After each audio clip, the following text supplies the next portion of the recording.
Welcome, everybody. It's time for the coffee break. I was talking to some friends of mine who are, involved in the whole social media thing, and they're like, "Why are you doing this on Friday?" It's like, because that's when I want to do it. I realize it's not the optimum time to reach people as people are kind of checking out on Friday, but it's the time I had available during the week, and it's the time that I want to do it. So if that means fewer viewers, then okay. That's fine. Um, we will make do with the people who, do want to get relevant information. And and even though I call it the coffee break, that's just for everybody else. For me, it's oh, you can't even see it. Let's see. Oh, there. Well, for me, it's tea. Just heard a lot of thunder, so hopefully this stays up. Um, so yeah, today is July 17th, and there are a couple interesting things that have been happening in the tax world. Um, On LinkedIn, I made a post on Wednesday, I think, or maybe it was Thursday. I don't know. It's my most viewed LinkedIn post ever, and I was talking about how the staffing at the IRS is, they've lost 31,000 people, and a lot of people were commenting on that post, and some were saying this is great, and other people are saying it's like, yeah, this is terrible. Other people are saying, no, it's because the people who got fired were going against Trump's agenda or whatever. So everybody has their own interpretation, which is fine. But for me and for clients and for people who are engaged in the tax process, the the idea that there are fewer people at the IRS has positives and negatives. So positive is that currently fewer audits are being generated. Um, and we talked about this a few weeks ago on the AI processes that I think I'm very confident are coming within the next 5 years. So in that near future, it's not going to be agents generating audits. It's going to be AI generating audits, and then it gets escalated to agents, which is a whole different thing that we all need to prepare for. And I've talked a lot about that. So you should go back and check those out. If you haven't, we are building all of our systems to be workable in that future scenario. In fact, I just was scoping out a new one for R&D credits this a couple days ago. But that is what it is. At the moment, fewer audits are being generated, and you can look at the tax uh, Treasury Inspector General reports for confirmation of that. I think 2025 was the lowest number of audits on record for going back however many years, and so that's all to the good, right? The On the bad, the notice volume is increasing because at that level, we're already starting to see this automation being put into place. And so more people are getting notices, but because 31,000 people are no longer there, and those are predominantly in areas that were like, not customer service, but they were in like enforcement, which is like the broader category for all these kinds of things. When you send a letter to the IRS, who reads that letter? Well, there's 31,000 fewer of those people reading those letters, which just means that it doesn't disappear. Hopefully, sometimes they lose stuff, but what happens is that the timeline gets stretched because one person just now has 5 or 6 times the amount of work that they used to have as far as the files to get through, and so we're seeing people having to wait 2 years for responses for things, and it's just crazy. So that's definitely a downside of this staffing change. So that's what the post was about, and you go and read it. It's not very long. Some of the comments are interesting. I had a few people who were part of the people that were let go, and they had different programs. Some people were fired, some people were laid off, some people were voluntary retirement, that kind of stuff. Um, so it's an interesting cross section there. Thunder is coming. All right. Uh, But today, I actually wanted to talk about something slightly different. Well, actually, no, entirely different, which is there was yet another announcement about Trump likes to name everything after himself. So Trump IRA, and let's see if the site is live yet. Yeah, close enough. All right, let's share this tab, and we go to here. So Um, Trump had nothing to do with this, but they made a site, all right? So it's now trumpira.gov, which is different than trumpaccounts.gov. So Trump accounts we talked about previously, that was the Trump account for kids. This is Trump IRA for adults, coming 2027. Retirement security now within reach. Official launch January 1st, 2027. Established by executive order, yada yada yada. Now the plan wasn't established by executive order. This site was created by executive order. And so what it is this is the main thing. $1,000 maximum annual federal match for eligible lower and middle income workers via the Savers Match. So here's some background. In the past, there was this thing called the Savers Credit. Savers Credit was on Form 8880. Let's see if I can find a copy here. Form 8880, credit for qualified retirement savings contributions. This credit was almost useless. It addressed the same people. So if you're married filing joint and you're under about $40,000, or if you're single and you're have a lower adjusted gross income, then if you had that lower income, which is still millions and millions of people, and you contributed to a qualified retirement plan, like an IRA or a 401k or whatever, then the government would give you a credit for that, and that would lower your taxes. Here's the problem. That group of people does not contribute a lot to retirement plans because, the cash is tighter. And this credit was a non-refundable credit, meaning that if you didn't owe any taxes, then it didn't help. It didn't do anything. So, um, the net effect is that very few people actually got any mileage out of this particular credit. So, when the Secure 2.0 Act was passed, which was not a Trump piece of legislation, they implemented what they call the Savers Match, and it is going into effect in January of 2027. So, and that's what this is about. So, what this site is going to do is it's going to basically be a whitelist, as far as I understand, um, for high quality, low cost IRA individual retirement accounts, plus up to $1,000 per year in federal matching contributions. So what happens is if you used to qualify for this and you contributed, then um, you will qualify for this, but there's a catch. So now with the Savers Match, instead of getting a non-refundable tax credit on your 1040, what'll happen is the Treasury Department will make a deposit into your retirement account, which is totally different. So, um, and it's up to $1,000 bucks. So if you're low income and you contribute $2,000 to an IRA, that's participating, then the Treasury will deposit an extra thousand on your behalf, free money, free quote unquote. You will have to pay taxes on it when you withdraw in retirement, but for the time being, free money. So that's actually kind of cool.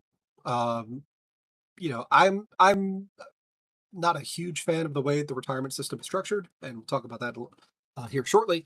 But if you're gonna be involved, then take the match for sure. Um, so that's what TrumpIRA.gov is about. So it's going to list the IRA providers that are low cost and are participating. So low cost is fine. Low cost is usually like a couple basis points, like 0.03% of whatever your account balance is what the funds inside will be charging you, or the administrator will be charging you, which is reasonably low. I think that part's fine. The participating is actually a bigger issue. So the thing of it is that this is particularly talking to independent contractors, part-time workers, small business employees, and the self-employed. So those people do not have a workplace 401k or 403b or anything like that, which is which has a separate set of issues.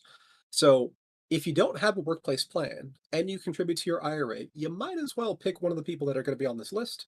And so you get the match. Because if a plan is not participating, then the government cannot deposit the money, right?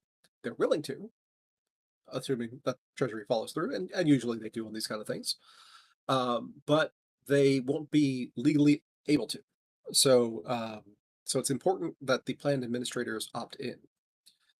So if you're self-employed, there's nobody to opt in except for the IRA that you pick. So pick one from the list, basically. And I think that's all fine. The bigger thing that strikes me though is the people who do have a 401k or 403b or 457, and um and then they don't know if their plan is opting in or not. Hopefully, whoever is running the HR and the plan administration is making employees aware of this. But chances are low. When these kind of things happen, we see very, very low compliance across the board in terms of people being made aware of things. And maybe they just don't know. Who knows? Um, but if you're making a W-2 for $35,000 and you're married, then you qualify for this credit. So um, so you should get it. But if you contribute to a 401k that is not participating, then the contribution that you make, I mean, the contribution's still there, but you don't get the bonus match. And so, it's between now and January 1st, what I think everybody should do is, if you are within the ranges, and 40K is kind of the number, but it's for 40K of AGI. So, uh, you know, you have to account for your standard deduction. So talk to your tax pro, basically, and figure out if this is going to apply to you or not. So if it applies to you and you have workplace plan, talk to your workplace plan before January. So between now and the end of the year. And if they are not participating or they don't plan to participate, then is a very open question. It might be better off to not contribute to your 401k and instead contribute to an IRA. And that way you could pick an IRA from the list, and then you can make sure you get your match. Because on so it's up to 50%, up to $1,000. So if you contribute $2,000, you get $1,000 match. That's a 50% bonus in the current year. I mean, you'll have to file your taxes, so it'll take a few months for all that to kick in. But it's significant. Like, you're not going to get 50% in the market. You're not going to get 50% in an employer match. So this does have a huge upside for people that it fits for. And but you have to know whether you're in a participating plan or not in order to make those decisions. So that is something to be aware of. And I encourage everybody to A, figure out if their income qualifies, and B, if it does, then figure out, do I want to contribute to a workplace plan, or do I want to contribute to my own IRA? And figure out all those issues. So that was the announcement. The announcement was that the site went live, basically. And you can put in your email and subscribe, and they'll let you know when everything launches, which is fine. So they're estimating 41 million American workers aged 18 to 65 currently without access to any employer-provided retirement plan. But the match applies to everybody. But the site is targeted towards people without workplace plans. And three pillars. Okay, so let's talk about three pillars. Um, in the beginning, in the beginning, the we're, in 1973 there was a law called ERISA that was passed, and ERISA is what created the modern landscape of all these plans: 401k, 403b, 457, IRAs, all that stuff. None of that existed before 1973, because before then we had pensions. And if anybody works for a state government agency, you might still have a pension. Or if you work for a school system, you might still have a pension, or a fire department. So a lot of those still have pensions, but that's pretty much it. Because what happened in the 1980s and 1990s was that the corporate finance boards were like, "Hey, we can change this, because the pension's a huge liability, right? You got to invest on behalf of every employee, and you have to do it in a way that the math works out that hopefully will cover them for life." And we saw a lot of these things break over the ensuing decades, and there've been all kinds of lawsuits about it. And fundamentally, uh, in a lot of plans, the math just didn't work. So the promises that were made were not able to be kept. And then there were corporate takeovers, and it's a whole thing. So with ERISA and 401ks, I'm just going to use 401k as a kind of a catch-all term. Once the 401k was established and then adopted by the American corporations, then all of a sudden it's like, hey, instead of us, the company, having to be on the hook for this person's retirement, we put this plan in place. They can contribute to their own retirement, and then whatever happens, happens, which is kind of where we are now. So when this shift was occurring, when the law was passed in the 70s, and there was this concept of the three-legged stool. And the three-legged stool was pensions, Social Security, and then your own investing savings. And they said, if there's a problem with one, then the other two will pick up the slack, and you'll be all right. So that was how it was pitched to the American public. So Social Security still exists. How much it's worth, it's debatable. You can make all kinds of arguments on cost of living adjustments versus actual inflation eroding the purchasing power of Social Security benefits. I'm totally open to those arguments. Pensions more or less gone away. 401ks currently exist. So the three-legged stool became a two-legged stool. One of those legs is rotting, and Social Security is scheduled to go broke here in 6 years.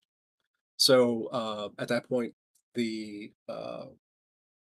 the math is that it'll only cover about 75% ish of current benefits, or currently promised benefits. And so everybody will get a haircut. So my actual projection is that there will be no haircut. Instead, they'll just inflate the money supply to pay for the Social Security benefits, and the inflation will erode the purchasing power to be equivalent to the 75% haircut, or the 25% haircut down to 75% of benefit. So you're going to lose, I mean, me too. We're all going to lose purchasing power of Social Security benefits here in the very near future. Um, so the only thing that's left is the 401k plans and all the associated other ones, which is, it's a defined contribution instead of a defined benefit. So the old days, defined pensions were defined benefit. You're going to get $3,000 a month, or $1,200 a month, or $50,000 a year, or it's all different kinds of varieties of these things. But that was the benefit was defined rather than the contribution. 401k contributions defined, benefit is who knows, right? Fortunately, America has remained the economic engine of the world primarily, and the market has done really well. Since 1970, it's something like, if you reinvest dividends since 1970 in the S&P 500, it's about 10.5% compounded annual growth rate, which is incredible, right? And inflation, the numbers about inflation are lies, but long term, it's like 6.5%. So still, you're making a spread of about 4% real terms on market investments, and a large part of that is because the stock market is a Cantillon advantaged asset, meaning that when the government prints money, the stock market is one of the assets that receives money first, and so it benefits from inflation before everybody else absorbs the cost, and so it continually keeps ahead, basically. And I think that's going to continue. Buzzkill is such a great name for this conversation. So I thought they might raise the age for Social Security maybe to 70. I mean, yeah, there's all different kinds of arrangements. So like raising the age was what was done before. So if you are born after 1960, I think it is, your full retirement age is 67 instead of 65, and so they did a staged um, deployment of that age change, and they might do another one. It's totally possible. But regardless, the math doesn't work. So there needs to be some kind of benefit cut.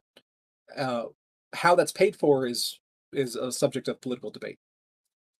Um, so can you use the 401k system in order to actually make it to retirement and support yourself? The answer is yes, you can. However, I've seen